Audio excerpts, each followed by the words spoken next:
दोस्तों, इस वक्त की बड़ी खबर, अमेरिका ईरान बहरान के बीच हौसियों का बड़ा ऐलान। 10 लाख की फौज तैयार, जल्द होगा मिलियन मार्च। हौसियों ने ऐलान किया है। हौसी फाइटर्स के ताल्लुक से बड़ी खबर आ रही है। हौसियों ने दे डाली है बहुत बड़ी धमकी। बड़े पैमाने पर एहतजाज और यकजहती का ऐलान किया है हौसियों ने। अमेरिका इसराइल के मुमकिना हमले के खिलाफ बड़ा इंतबाह। दोस्तों, मैं हूं विशाल। हौसियों की जानिब से अमेरिका और इसराइल के खिलाफ जंग के लिए 10 लाख अफराद की तैयारी हौसी कर रहे हैं। जी हां, यमन के हौसी रहनुमा अब्दुल मलिक अल हौसी ने फिलिस्तीन, ईरान और लेबनान की हिमायत में 10 लाख अफराद पर मुश्तमिल मुजाहरे की अपील की है, जिससे जंगी बयानिए में मजीद शिद्दत आ गई है। यानी एक तरफ ईरान और अमेरिका के बीच डायलॉग पर डायलॉग जारी है, वहीं दूसरी तरफ हौसियों ने बड़ा ऐलान कर दिया है। यानी अमेरिका कहीं ना कहीं अब चौतरफा दबाव में है। ये बयान ऐसे वक्त सामने आया है जब ओमान में अमेरिका और ईरान के दरमियान मुज़ाकरात किसी बाज़ाब्ता ऐलान के बगैर अभी वो ख़त्म हुए हैं। उसे ख़त्म नहीं कहा जा सकता, बल्कि वो अगले डायलॉग की कड़ी कहा जा सकता है। लेकिन इस बीच ये दबाव जो हौसियों ने बनाया है, ये बहुत कारगर हो सकता है। हौसियों ने मुबैना अमरीकी सेहोनी साजिशों की मजम्मत करते हुए इसराइल और इसके इत्तेहादियों के साथ आइंदा किसी भी महाजराई के लिए मुकम्मल तैयारी का ऐलान कर दिया है। और ऐसा नहीं है कि हौसी सिर्फ कहते हैं, ये करते भी हैं। मैं आपको थोड़ी देर में बताऊंगा कि कैसे इन्होंने माजी में अपने हमलों से कई देशों के कार्गो शिप्स को समंदर के गहरे खाई में डुबो दिया था। ये अपील हौसी लीडर ने ऐसे वक्त में की है जब बहर अहमर में जहाज रानी पर दोबारा हमलों की धमकियों के बाद सामने आई है। जबकि एक खौफनाक वीडियो भी गर्दिश कर रही है, जिसमें एक जलते हुए जहाज को दिखाया गया है। ये फिर से वायरल इसलिए हो रहा है, आपको भी मैं चाहूंगा कि इसको आप देखें कि किस तरह से हौसियों ने न सिर्फ कहा, कहते हैं ना कि उनकी कहनी और कथनी और करनी में अंतर नहीं है। वो जो कहते हैं वो करके दिखाते हैं। और इस पर उन्होंने लिखा भी है कि सून, यानी कि जो वीडियो वायरल हो रहा है उस पर वो लिखा है सून, यानी कि जो हमने माजी में किया, हम जल्द ही ऐसा फिर अनकरीब कर सकते हैं, मुस्तकबिल में, फ्यूचर में, कमिंग डेज में कर सकते हैं। क्यों? उन्होंने कुछ आगे बातें लिखी हैं। उधर इसराइल भी मुमकिना नए हमलों की तैयारी कर रहा है, और इन्हीं सब के बीच ये काफ़ी अहम हो जाता है, क्योंकि जब जब इसराइल थोड़ी अपने तौर पर वो इस तरह की बातें करता है, या वहाँ से इसराइल के रहनुमाओं की तरफ से ये बयान इस तरह के आते हैं, हौसी भी जो है सीना सपर हो जाते हैं। और इसराइली फ़ौज यानी IDF जो है, उसके सरबराह ने यमन में अहदाफ से मुतालिक मनसूबों को अपडेट करने के अहकाम भी दे दिए। ये बढ़ती हुई कशीदगी ऐसे वक्त में हो रही है जब वाशिंगटन और तेहरान सिफारती अमल को बहाल करने में मुश्किलात का शिकार है, और खित्ते में तनाव मजीद गहरा होता जा रहा है, क्योंकि ईरान किसी भी सूरत में घुटने टेकने को तैयार नहीं है। ईरान बिल्कुल झुकने को तैयार नहीं है। अमेरिका चाहता है कि ईरान घुटने टेक दे, अमेरिका चाहता है कि ईरान झुक जाए, लेकिन ईरान झुकने को तैयार नहीं है। ईरान ने साफ तौर से कह दिया है कि डायलॉग होगा, बातचीत होगी, वो उसमें शामिल होगा, लेकिन वो अपनी शर्तों पर।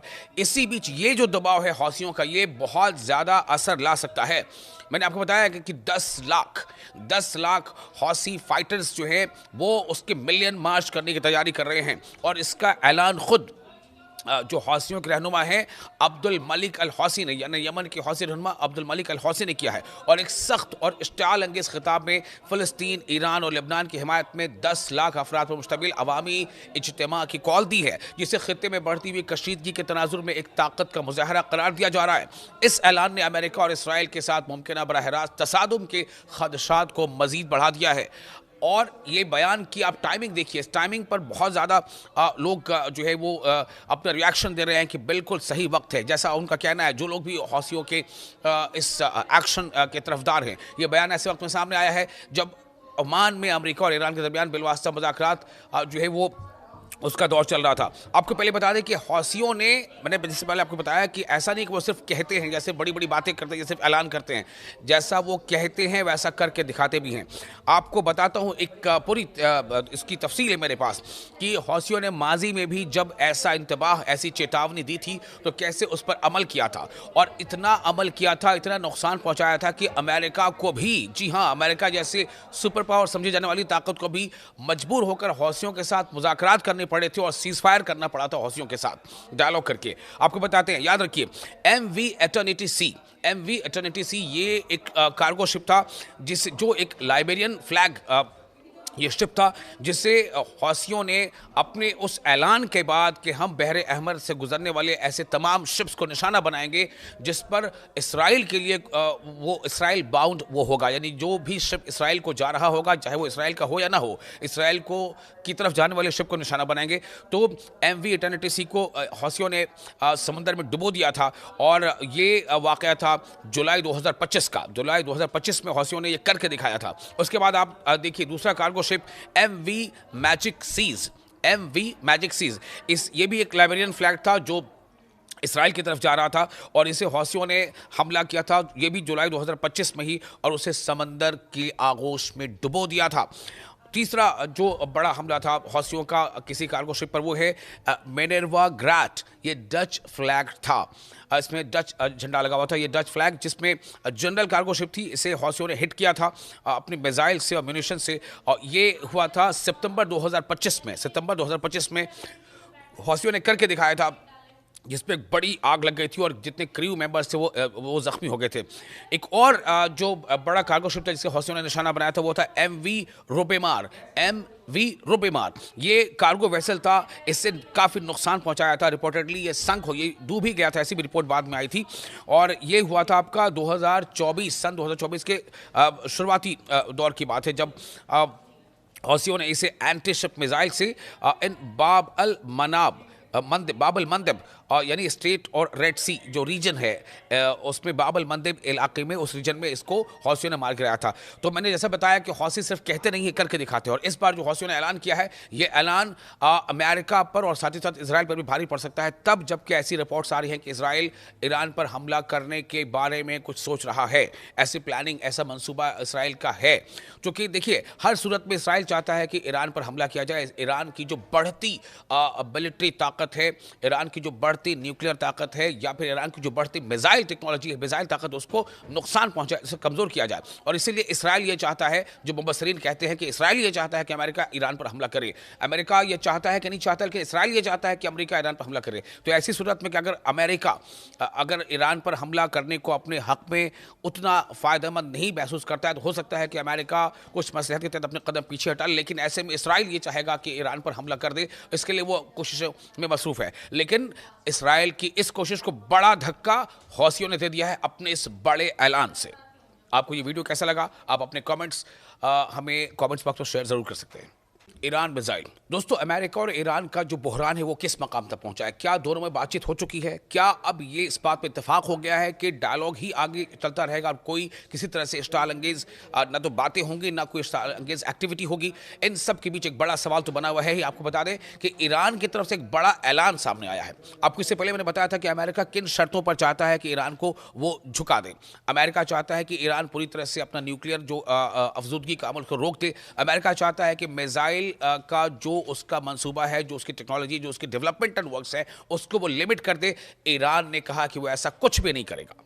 बातचीत जरूर हो रही है, बातचीत चीन में भी हुई, बातचीत मस्कत में भी हो रही है, लेकिन ईरान के वज़ीर ख़ारजा अब्बास अराक़ची ने कहा है कि ईरान की मिसाइल सनत कभी भी मुज़ाकरात के दायरे कार में नहीं आएगी, क्योंकि ये एक खालिसतन दिफाई मामला है, डिफेंस से जुड़ा है, जो किसी भी एक मुल्क का अपना वो अधिकार है कि वो अपने सुरक्षा तंत्र को मजबूत करे और अपने जो दिफाई इंतजाम उसको मजबूत करे, और किसी भी किस्म की बातचीत इससे बाहर है।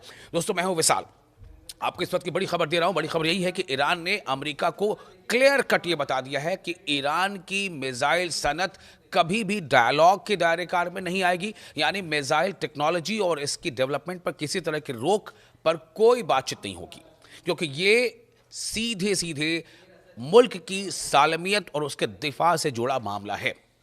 हफ्ते के रोज़ यानी शनिचर के रोज़ दोहा में अल जज़ीरा फोरम के 17वें एडिशन के मौके पर अल जज़ीरा को और ऐसे बहुत सारे दूसरे जो मीडिया जो एस्टैब्लिशमेंट्स हैं उनको चूंकि बाज़ाब्ता बताया गया, ये कोई ढकी छुपी बात नहीं है। ईरान इसको बाज़ाब्ता ऐलान कर रहा है, ऐलानिया तौर पर वो दुनिया के सामने कह रहा है कि ईरान का ये हक़ है कि वो अपने नेशन, अपने मुल्क के दिफा के इंतजाम करे।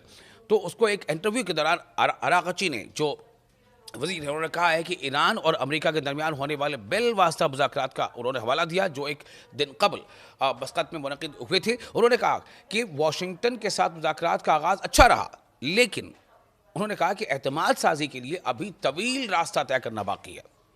दोनों तरफ से कॉन्फिडेंस बिल्डिंग हो, दोनों फरीक को एक दूसरे पर एतमाद हो, इसके लिए अभी कई मरहले तय करना है। साथ ही ईरानी वजीर खारजा ने वाजे किया कि अमेरिका के साथ होने वाली बातचीत बिलवास्ता थी और सिर्फ जौहरी मसले तक महदूद रही। मतलब सिर्फ और सिर्फ न्यूक्लियर अफजूदगी के अमल तक महदूद रही है। यानी कोई डायलॉग ईरान न तो करेगा, न किया है ईरान ने, किस पर? मिसाइल को लेकर के। जबकि अमेरिका ये दबाव बना रहा है। हालांकि अमेरिका पहले ये दबाव नहीं बना रहा था। अमेरिका लगातार ईरान पर पहले यही दबाव बना रहा था कि आप अपने न्यूक्लियर अफजूदगी के अमल को रोक दो, लेकिन अब अमेरिका में एक एडिशन हो गया है। मुबस्सिरीन ये मानते हैं कि ये इसराइल के कहने पर अमेरिका ने इसे ऐड किया है कि वो अपने मिसाइल डेवलपमेंटल प्रोग्राम को भी रोके, क्योंकि इसराइल को इससे बहुत ज़्यादा खतरा है। तो अराक़ची ने जोर देकर कहा है कि यूरेनियम की अफजूदगी ईरान का नाकाबिल तरदीद हक है और ये अमल जारी रहना चाहिए। साथ ही ये भी कहा है कि हत्ता कि फौजी बमबारी भी ईरान की सलाहियतों को ख़त्म करने में नाकाम रही है। अराक़ची ने इस बात पर भी जोर दिया है कि 0% अफजूदगी मुज़ाकरात के एजेंडे में शामिल नहीं है। यानी कि न्यूक्लियर अफजूदगी का अमल बिल्कुल सिफर हो जाए, ये भी इस एजेंडे का हिस्सा नहीं है। वो भी कुछ हद तक जारी रहेगा। ठीक है कि उसमें हम उससे कुछ कम कर सकते हैं, लेकिन 0% हो ऐसा नहीं हो सकता, 0% हो ऐसा नहीं हो सकता। इससे आगे उन्होंने कहा है कि ईरान की मिसाइल सनत न कभी काबिल मुज़ाकरात रही है और न ही मुस्तकबिल में होगी। यानी आने वाले दिनों में भी, फ्यूचर डेज में भी, कभी भी ईरान अपनी मिसाइल सनत, मिसाइल इंडस्ट्री, मिसाइल को और डेवलप करने के मंसूबे पर कोई बातचीत नहीं कर सकता, क्योंकि ये एक दिफाई मामला है। तो ये काफ़ी जो है बड़ा एक ऐलान है ईरान की तरफ से। ईरान बातचीत कर रहा है अमेरिका से, लेकिन ईरान बातचीत कर रहा है सिर्फ और सिर्फ न्यूक्लियर मामले पर, जबकि अमेरिका चाहता है कि ईरान को लिमिट किया जाए मिसाइल टेक्नोलॉजी के मामले में भी। और जैसे मैंने पहले बताया कि दरअसल ईरान से या ईरान की मिसाइल टेक्नोलॉजी से जितना खतरा अमेरिका को नहीं, उतना ज़्यादा खतरा इसराइल को है। और इसराइल चाहता है दरअसल कि ईरान अपनी जो मिसाइल को डेवलप करने की टेक्नोलॉजी है, उसे तरक्की देने की टेक्नोलॉजी, उसे रोके। लेकिन इसी बीच आपको ये बता दें कि ईरान ने बहुत ही सक्सेसफुली ICBM यानी इंटर कॉन्टिनेंटल बैलिस्टिक मिसाइल का भी तजुर्बा कर लिया है।